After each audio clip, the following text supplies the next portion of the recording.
कह दे नीलम बहुजन समाज से आती है, लेकिन जब तक बहुजन समाज की आइडियोलॉजी मेरे अंदर नहीं होगी, जब तक उसके विचार मेरे अंदर नहीं होंगे, जब तक उसके सिद्धांत मेरे अंदर नहीं होंगे, जब तक उसको समाज को आगे बढ़ाने की मेरे अंदर एक प्रेरणा नहीं होगी, एक भावना नहीं होगी, तो काहे कि मैं बहुजन समाज की। ऐसा तमाम नेता लोग हैं बहुजन समाज में जो अपने आप को कहते हैं बहुजन समाज के, लेकिन क्या जो वो बहुजन समाज को साथ लेकर चल रहे हैं, क्या वो बहुजन समाज के लिए काम कर रहे हैं? अगर मैं सही मायने में बात करूँ गजेंद्र जी यहाँ पर, तो वो लोग सिर्फ और सिर्फ अपनी राजनीति, अपने संगठन और अपनी पार्टी को चमकाने का काम करें। इसके अलावा उनको कोई फर्क नहीं पड़ता कि आज बहुजन समाज का तबका कहाँ जा रहा है, किस दिशा में जा रहा है, उनको क्या दिशा निर्देश हम मान्यवर काशीराम के समय में थी या बाबा साहब के समय में थी। अगर आज उस डेफिनेशन को हम देखें तो वो नहीं, आज तमाम मंच बने हुए हैं, तमाम नेता जन्मे हुए हैं। आज कहीं ना कहीं हर व्यक्ति अपने समाज का नेतृत्व कर रहा है, अपने समाज को लेके आगे बढ़ रहा है। वो कहाँ बहुजनों की बात कर रहा है, वो कहाँ बहुजन? और नई संसद में यही हो रहा है, ये होगा नहीं, ये हो रहा है। क्योंकि जिस तरह से आपने देखा महिला आरक्षण को लेकर वहां पर बात चल रही थी, महिला आरक्षण की बात कर, और महिला आरक्षण भी कौन सा महिला आरक्षण, आप समझ सकते हैं कि कौन सा महिला आरक्षण, 33% आरक्षण। अरे शर्म आनी चाहिए, जिस भारत देश में महिलाओं की आबादी पुरुषों के बराबर है, जहां 50% है, वहां पर आप 33% देकर आरक्षण है अपना पीछा छुड़ा रहे हैं। और वो आरक्षण भी खाली SC/ST को नहीं, उसमें स्वर्ण समाज की महिलाएं भी हैं। तो कहीं ना कहीं ये देश की महिलाओं को भी समझना पड़ेगा, प्रत्येक नागरिक को समझना पड़ेगा कि आज जो बहुजन है, बहुजन की परिभाषा, भारत एक महान राष्ट्र है। अरे उस महान राष्ट्र में कैसे लोग रह रहे हैं? आप जिन लोगों को आज मुसलमान के नाम पर दंगे करा रहे हो, जिन लोगों को आप जय श्री राम के नारे जबरदस्ती लगवा रहे हो, जिन लोगों को आप आज मंदिरों में घुसने नहीं दिया जा रहे हो, जिन लोगों की आज मस्जिदों में जाकर आप भगवा झंडे लहरा रहे हो, तो अब कैसे 2024 के चुनाव मुद्दों पर नहीं होंगे? वो 2024 के चुनाव जो होंगे वो धर्म के आधार पर होंगे, और धर्म नहीं बल्कि मैं सांप्रदायिकता के आधार पर अगर कहूँ तो कोई अतिशयोक्ति नहीं होगी। तो ये एक माहौल तैयार किया जा रहा है।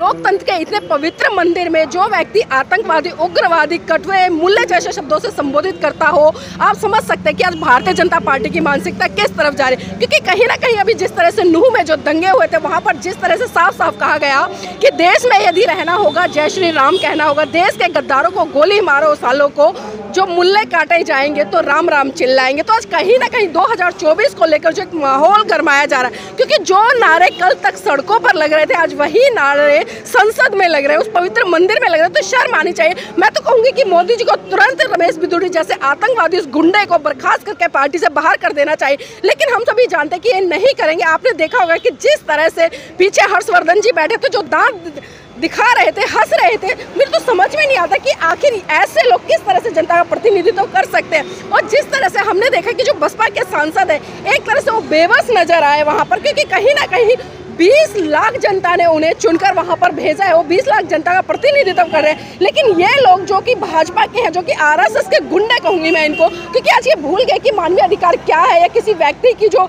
एक पर्सनल इमेज होती है वो क्या होती है, जबकि एक सार्वजनिक इमेज है और उस इमेज को धूमिल करने का काम किया गया है। और यहाँ पर साफ साफ मैं कहूंगी कि मानहानि का केस करना चाहिए उन पर। भी तो बहुजन है ना, देखिए गुर्जर समाज से आते हो, भी तो OBC हैं, पिछड़े हैं ना। देखिए गुर्जर समाज से भले आते हो, कहने के लिए वो OBC हो, कहने के लिए वो बहुजन समाज के हो, लेकिन हम देख रहे हैं कि इन लोगों की जो मानसिकता है, मानसिकता क्या है? क्योंकि गुर्जर समाज आज भी कहीं ना कहीं अपने आप को बहुजन नहीं समझ रहा है। वो समझता है कि मैं श्रेष्ठ हूँ, मैं कहीं ना कहीं जो SC है उससे ऊपर हूँ, और जो दूसरा वर्ण है उससे भी ऊपर हूँ। तो कहीं ना कहीं लोगों की मानसिकता बहुत ज्यादा दूषित हो चुकी है। और रमेश बिदुड़ी का आप इतिहास उठाकर देख लीजिए, उन पर तमाम ऐसी FIR दर्ज होंगी, तमाम ऐसे दंगों में मतलब वाद विवादों में फंसे हुए होंगे। और आपने पहली बार नहीं देखा कि रमेश बिदुड़ी की ऐसी स्टेटमेंट हुई हो। इससे पहले भी जब जब चुनाव आते हैं इनकी कुछ ना कुछ ऐसे स्टेटमेंट निकल कर आते हैं। और आजकल खुले तौर पर भाजपा के जितने भी नेता हैं, आप देख रहे होंगे कि खुले तौर पर आज वो मुसलमानों को, दलितों को टारगेट कर रहे हैं। और उसी का नतीजा है कि कहीं ना कहीं देश में जो सांप्रदायिकता का माहौल BSP सांसद को दी गई है या मुस्लिम कम्युनिटी को दी गई है? देखिए, अगर मैं कहूंगी कि भारत के प्रत्येक व्यक्ति को दी गई है, यहाँ मैं मुस्लिम समुदाय से भी नहीं जोड़ूंगी, बल्कि भारत में रहने वाला प्रत्येक वो व्यक्ति जो अपने आप को भारतीय कहता है, ये हर उस भारतीय को गाली दी गई है,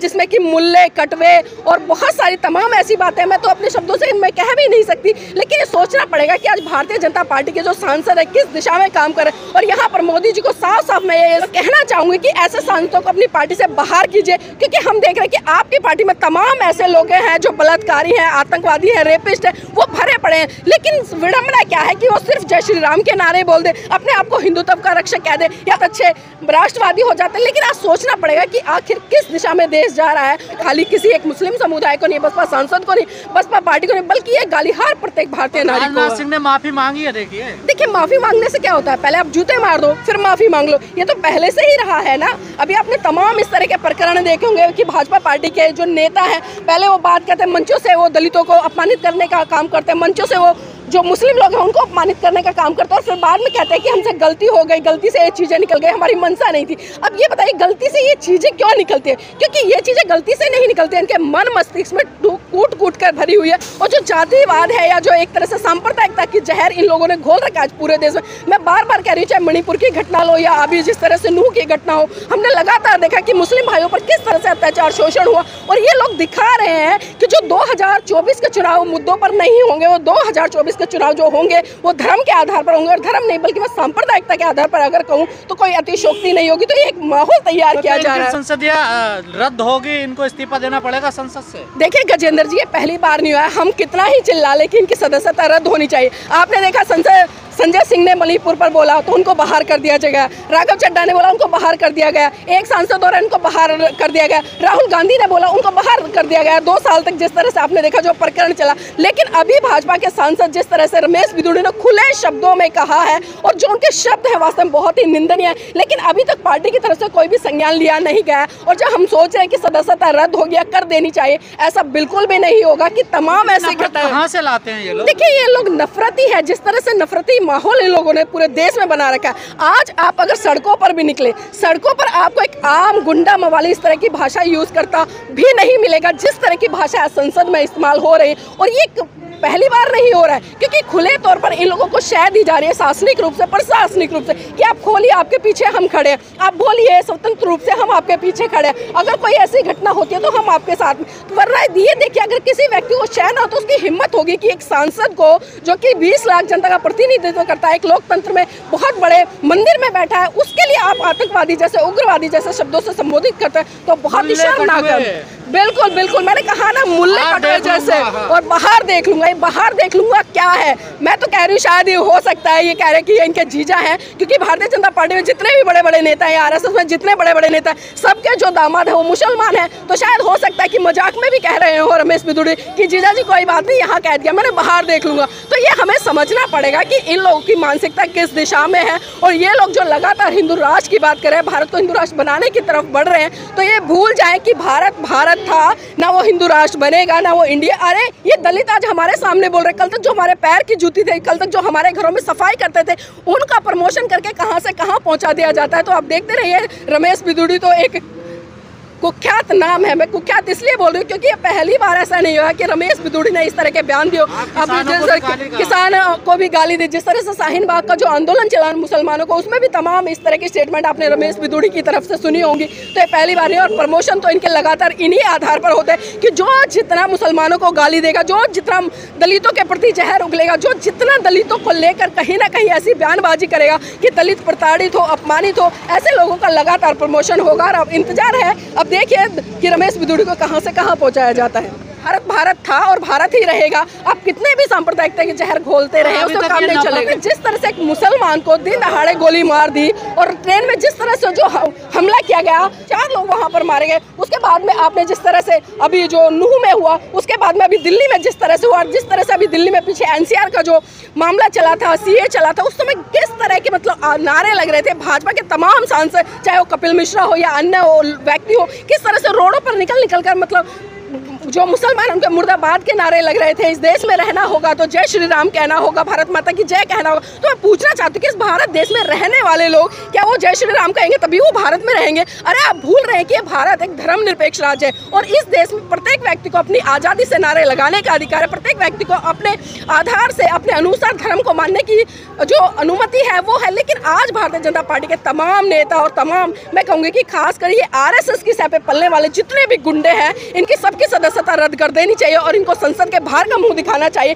जब तक इस तरह की कार्रवाई नहीं होगी, एक नहीं, आज तो एक रमेश बिधूड़ी ने बोला, कल को 1000 रमेश बिधूड़ी बोलेंगे। और आप देख रहे हैं कि लगातार ये प्रकरण कम नहीं हो रहे बल्कि लगातार बढ़ते ही जा रहे हैं। मुस्लिम सांसद संसद में सुरक्षित नहीं है, जो दूर दराज गाँव में मुसलमान रहते हैं, उनका क्या हाल होता होगा? देखिए गजेंद्र जी, आपने बहुत सारी तमाम ऐसी वीडियो देखी होंगी सोशल मीडिया के माध्यम से, छोटी छोटी रीलें देखी होंगी, जहां हम देखते हैं कि एक मुसलमान व्यक्ति को जमीन पर गिराकर उसको लात घुसे मारे जाते हैं, उसे जबरदस्ती जय श्री राम के नारे लगवाए जाते हैं। तो बताइए आज हम कैसे भारत की कल्पना करें, आज हम कैसे राष्ट्र की कल्पना करें? जो लोग कहते हैं कि भारत एक महान राष्ट्र है, अरे उस महान राष्ट्र में कैसे लोग रह रहे हैं? आप जिन लोगों को आज मुसलमान के नाम पर दंगे करा रहे हो, जिन लोगों को आप जय श्री राम के नारे जबरदस्ती लगवा रहे हो, जिन लोगों को आप आज मंदिरों में घुसने नहीं दिए जा रहे हो, जिन लोगों की आज मस्जिदों में जाकर आप भगवा झंडे लहरा रहे हो, तो आप कैसा राष्ट्र बना रहे हो, कैसा राष्ट्र बना रहे हो? पूछना चाहती हूँ उन तमाम लोगों से। लेकिन ये आम जनता को भी समझना पड़ेगा, क्योंकि 2024 के चुनाव है और वो आपके सर पर है। क्योंकि जिस तरह से आज भारतीय जनता पार्टी ने पूरे देश का जो माहौल खराब कर दिया है,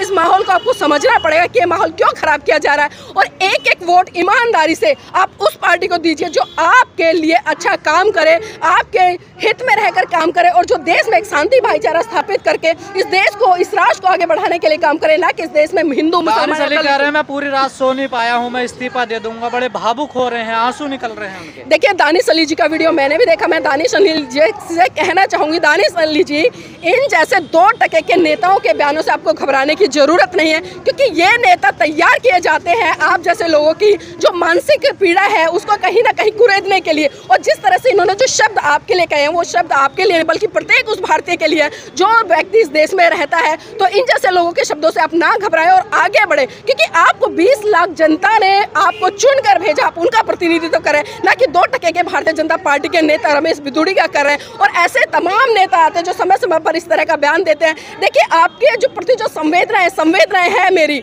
लेकिन आपको समझना पड़ेगा कि जानबूझकर ये लोग आपको कहीं ना कहीं मानसिक रूप से पीड़ा देने के लिए तैयार किए गए। और जिस तरह से भाजपा के तमाम नेता हमने देखा है कि जो दांत निकाल रहे थे, वहां पर बैठकर हंस रहे थे। अरे जरा सी भी मानवीय संवेदनाएं होती है, जरा सी भी ये समझते कि आप एक लोकतंत्र के मंदिर में बैठे हुए एक बहुत बड़े नेता, जो कि एक सामाजिक नेता, एक बहुत ही अच्छा व्यक्ति है। और खासकर मैं मुसलमानों का अगर इतिहास बताऊं, आप जिस मुसलमान को आतंकवादी कह रहे हैं, जिस मुसलमान को आप उग्रवादी कह रहे हैं, जिस मुसलमान को आप न जाने तमाम शब्दों से संबोधित कर रहे हैं, शायद आप भूल गए रमेश बिधूड़ी जी, आपकी पार्टी के माननीय प्रधानमंत्री जी नरेंद्र मोदी जी लाल किले पर झंडा फहराते हैं, तो वो उन्हीं आतंकवादियों ने बनवाया, उन्हीं उग्रवादियों ने बनवाया है, जिन उग्रवादियों के लिए आज आप जो शब्द यूज़ करें तो शर्म आनी चाहिए। आज जिस तरह से भारत के, अगर मैं इतिहास में जाऊं, जिस तरह से 1947 में आज़ादी मिली भारत को, तो इस आज़ादी में मैं कहूँगी कि आप लोगों का कोई हाथ नहीं था, भारतीय जनता पार्टी के लोगों का कोई हाथ नहीं था, और RSS के जितने तमाम लोग हैं जो हिंदू राष्ट्र की बात करें, किसी का भी हाथ नहीं था। उसमें जो बलिदान दिया, जो संघर्ष किया, और जिस तरह से जिन लोगों की जाने गई, वो मुसलमान समाज के तमाम भाई थे जिन्होंने इस देश की आज़ादी के लिए अपने खून को बहाया। और आप शर्म आनी चाहिए आपको। आज उन्हीं देशभक्तों को आप ये कह रहे हैं कि वो आतंकवादी है, वो मुल्ले हैं, बहुजन समाज बना रहे थे, तो बहुजनों को जोड़ नहीं पाए, समझा नहीं पाए आप लोग। देखिए बहुजन समाज है कहाँ, बहुजन समाज है कहाँ? आज लोग कहते हैं कि बहुजन समाज, जिसमें कि बहुजन समाज में SC ST OBC माइनॉरिटी आता है। लेकिन अगर हम सही रूप से तो देखें, आज बहुजन समाज की डेफिनेशन बहुजन समाज नहीं रही। जो डेफिनेशन साहब मान्यवर काशीराम के समय में थी या बाबा साहब के समय में थी, अगर आज उस डेफिनेशन को हम देखें तो वो नहीं। आज तमाम मंच बने हुए हैं, तमाम नेता जन्मे हुए हैं। आज कहीं ना कहीं हर व्यक्ति अपने समाज का नेतृत्व कर रहा है, अपने समाज को लेके आगे बढ़ रहा है। वो कहाँ बहुजनों की बात कर रहा है, वो कहाँ बहुजन? और नई संसद में यही हो रहा है। ये होगा नहीं, ये हो रहा है, क्योंकि जिस तरह से आपने देखा महिला आरक्षण को लेकर वहां पर बात चल रही थी, महिला आरक्षण की बात कर, और महिला आरक्षण भी कौन सा महिला आरक्षण? आप समझ सकते हैं कि कौन सा महिला आरक्षण? 33% आरक्षण। अरे शर्म आनी चाहिए। जिस भारत देश में महिलाओं की आबादी पुरुषों के बराबर है, जहां 50% है, वहां पर आप 33% देकर आरक्षण है अपना पीछा छुड़ा रहे हैं। वो आरक्षण भी खाली SC ST के लिए, उसमें स्वर्ण समाज की महिलाएं भी हैं। तो कहीं ना कहीं ये देश की महिलाओं को भी समझना पड़ेगा, प्रत्येक नागरिक को समझना पड़ेगा कि आज जो बहुजन है, बहुजन की परिभाषा बदल गई है। और जिस आरक्षण का महिला आरक्षण पे तो नहीं बोले कि पिछड़ी महिलाओं को कुछ नहीं मिला, वो बोलेंगे नहीं। भारतीय जनता पार्टी के आप नेताओं से उम्मीद कर सकते हैं कि वो महिलाओं के सम्मान में बोलेंगे, उनके आरक्षण में बोलेंगे। जिस भारतीय जनता पार्टी के तमाम नेता, कुलदीप जैसे सेंगर लोग जो बलात्कारी हैं, जो रेपिस्ट है, आप उनसे उम्मीद कर रहे हैं, और उनसे उम्मीद कर रहे हैं कि महिलाओं तो पिछड़े हैं ना, वो तो बोल सकते हैं। देखिए पिछड़े कहने के लिए पिछड़े, अब कोई मुझे कह दे नीलम बहुजन समाज से आती है, लेकिन जब तक बहुजन समाज की आइडियोलॉजी मेरे अंदर नहीं होगी, जब तक उसके विचार मेरे अंदर नहीं होंगे, जब तक उसके सिद्धांत मेरे अंदर नहीं होंगे, जब तक उसको समाज को आगे बढ़ाने की मेरे अंदर एक प्रेरणा नहीं होगी, एक भावना नहीं होगी, तो काहे कि मैं बहुजन समाज के। ऐसा तमाम नेता लोग हैं बहुजन समाज में जो अपने आप आपको कहते हैं बहुजन समाज के, लेकिन क्या जो बहुजन समाज को साथ लेकर चल रहे हैं, क्या वो बहुजन समाज के लिए काम कर रहे हैं? अगर मैं सही मायने में बात करूं गजेंद्र जी यहाँ पर, तो वो लोग सिर्फ और सिर्फ अपनी राजनीति, अपने संगठन और अपनी पार्टी को चमकाने का काम करें। इसके अलावा उनको कोई फर्क नहीं पड़ता कि आज बहुजन समाज का तबका कहाँ जा रहा है, किस दिशा में जा रहा है, उनको क्या दिशा देनी चाहिए। बाबा साहब ने कहा था इस देश में प्रधानमंत्री जी मन से माफ कर पाएंगे रमेश बिदुड़ी को? देखिए, मन से जो इस व्यक्ति की शय पर ये सारी चीजें हो रही हो, आप उससे उम्मीद कर रहे हैं कि वो माफ कर पाएंगे? मैं बार बार कह रही हूँ, चाहे मणिपुर की घटना हो, कठुआ की घटना हो, उन्नाव की घटना हो, या भी जिस तरह से नूह की घटना हो, या भी पिछले दिनों जिस तरह से दिल्ली की घटना हो, इन घटनाओं में, तमाम घटनाओं में कौन सम्मिलित था? इसमें कहीं ना कहीं प्रत्यक्ष रूप से, अप्रत्यक्ष रूप से भाजपा और आरएसएस के लोग सम्मिलित थे। तब मोदी जी दो शब्द नहीं बोलते हैं, तो इस घटना पर आप उम्मीद लगा रहे हैं कि जो दिल से माफ कर पाएंगे। देखिए, कहने के लिए लोग कुछ है और करने के लिए कुछ और है। जब ये मंच पर चढ़ते हैं तो राष्ट्र मिलने नहीं आई हैं, कुमार दानिश अली से राहुल गांधी मिल आए हैं। देखिए, यहाँ पर तमाम ऐसे एलिगेशन लग रहे हैं। अभी जिस तरह से जो भारतीय जनता पार्टी है उसके अब्बास नकवी, आपने एक स्टेटमेंट सुना, उन्होंने कहा होगा कि अरे दानिश अली जी तो कांग्रेस की राजनीति करना चाह रहे हैं, वो कांग्रेस में जाना चाह रहे हैं, इसलिए राहुल गांधी पहुंच गए। अरे शर्म आनी चाहिए। अगर कोई व्यक्ति किसी की संपत्ति जताने के लिए, उसको सहानुभूति देने के लिए, उसका मनोबल बढ़ाने के लिए अगर उसके घर चला जाता है, उसके कंधे पर हाथ रख देता है या उससे गले मिलता है, तो आप उसको राजनीति का नाम दे रहे हैं। और रही बहन कुमारी मायावती की बात, तो देखिए, उनका पर्सनल डिसीजन है, वो गई है या नहीं गई है, लेकिन तमाम ट्वीट के माध्यम से तमाम भाजपा के जो नेता हैं उन्होंने अपनी संपत्ति दिखाई है और लोग मिल भी रहे हैं, जा भी रहे हैं उनसे। ऐसा नहीं है कि नहीं जा रहे, लेकिन लोग कहीं ना कहीं ये चीज करते हैं कि राहुल गांधी पहुंच गए, मायावती नहीं पहुंची। तो ये चीजें कहीं ना कहीं मन मुटाव भी क्रिएट करती हैं लोगों के बीच में। तो इन चीजों से कहीं ना कहीं लोगों को समझना चाहिए कि हर समय, हर स्थिति, हर व्यक्ति के लिए एक सही नहीं होती है। लेकिन यहाँ पर मैं जनता से यही कहना चाहूंगी कि आपको समझना है 2024 के चुनाव है वो सर पर है, और सही दिशा में आपको किसको चुनना है ताकि इस देश का, इस राष्ट्र का एक अच्छे से निर्माण हो सके। रमेश बिदुड़ी का प्रमोशन हो जाएगा, आप देखिए, प्रमोशन होना कोई आम बात नहीं है, ये तो सदियों से चला रहा है, खासकर भारतीय जनता पार्टी। जो बलात्कार करके आता है उसको राष्ट्रीय अध्यक्ष बना दिया जाता, जो दलितों को ये कहता है कि कल तक ये हमारे पैर की जूती थे, उनको सांसद का चुनाव लड़ा दिया जाता है। जो महिला मंच पर चढ़कर ये कहती है कि अरे ये दलित आज हमारे सामने बोल रहे, कल तक जो हमारे पैर की जूती थे, कल तक जो हमारे घरों में सफाई करते थे, उनका प्रमोशन करके कहाँ से कहाँ पहुँचा दिया जाता है। तो आप देखते रहिए, रमेश बिदुड़ी तो एक कुख्यात नाम है। मैं कुख्यात इसलिए बोल रही हूँ क्योंकि ये पहली बार ऐसा नहीं हुआ कि रमेश बिदुड़ी ने इस तरह के बयान दिए। किसान को भी गाली दी, जिस तरह से शाहीन बाग का जो आंदोलन चला मुसलमानों को, उसमें भी तमाम इस तरह की स्टेटमेंट आपने रमेश बिदुड़ी की तरफ से सुनी होंगी। तो ये पहली बार नहीं, और प्रमोशन तो इनके लगातार इन्हीं आधार पर होते हैं कि जो जितना मुसलमानों को गाली देगा, जो जितना दलितों के प्रति जहर उगलेगा, जो जितना दलितों को लेकर कहीं ना कहीं ऐसी बयानबाजी करेगा कि दलित प्रताड़ित हो, अपमानित हो, ऐसे लोगों का लगातार प्रमोशन होगा। और अब इंतजार है, अब देखिए कि रमेश बिदुड़ी को कहां से कहां पहुंचाया जाता है।